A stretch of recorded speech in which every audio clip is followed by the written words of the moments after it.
So ito na pala, yan, mayroon tayong ano dyan, yung star margarine natin, yung ating narcisuneng. So ngayon guys, ito na.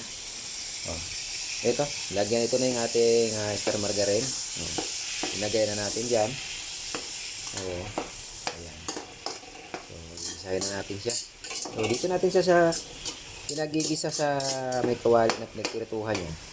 Malinis naman ho yan. Ayan. Hintayin natin na matunaw siya.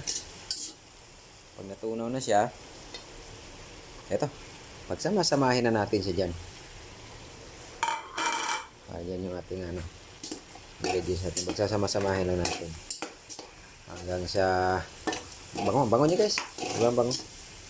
Ayan.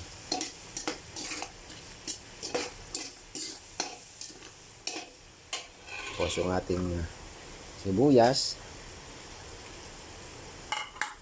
Ayan.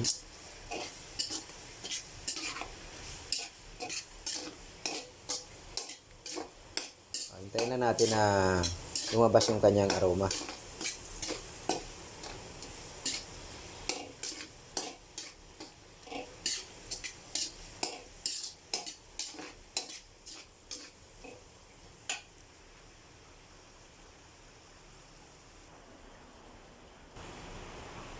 Ito guys, oh. Ano na siya?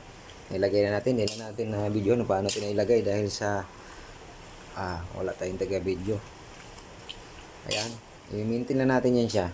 Tapos titimplahan natin. Ito yung itsura niya. Tingnan mo, ang gaganda ng itsura niya. Ayan. Huwag napansin nyo naman. Nakakatakam, diba? Ayan. So, ayan. Ang ilalagay lang naman natin dito, mahirap kasi wala tayong taga-video. Paminta, narcisuneng, at saka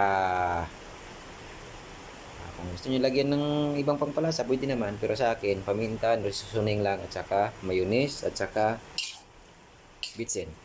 Ayun na. Okay na yan siya. Ayan. So, yan na siya guys. So, yan. Nalagyan na natin siya ng panimpla. Kung napansin nyo. Ayan. Ang kulang na lang dito ay mayonnaise. So, ipaininin muna natin siya ng konti para maya-maya lalagay na natin yung pinakahuli yung mayonnaise. Ayan. Okay na yan siya. May lasa na yan. Saka importante kapag ganito kadami na yung linuluto nyo para di kayo magkakamali sa lasa. May panukat kayo. May panukat kayo sa panimpla nyo para hindi magpaiba-iba yung lasa. Sa ngayon, lalagyan na natin siya ng mayonnaise. So, ang ilalagay natin dito, pag nakita nyo, ito yung panukat natin. Yan, pansin nyo. Lalagyan na natin siya ng mga 3 ganyan lang.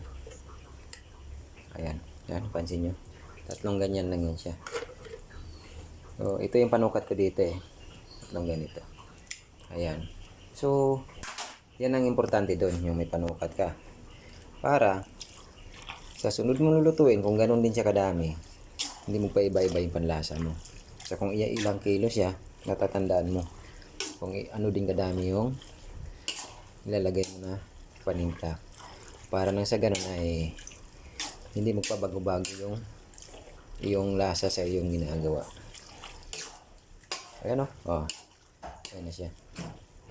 Kapag napansin, isang ganda niyang kanyang texture.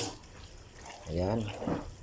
Ito, yung 15 kilos natin, yung finished product niya, ito lang kadami. Ayan. Ayan. So, ayun. Titikman natin. Meron tayong kuwan dito. Malit na kutsara. So, titikman natin. Okay. Very good.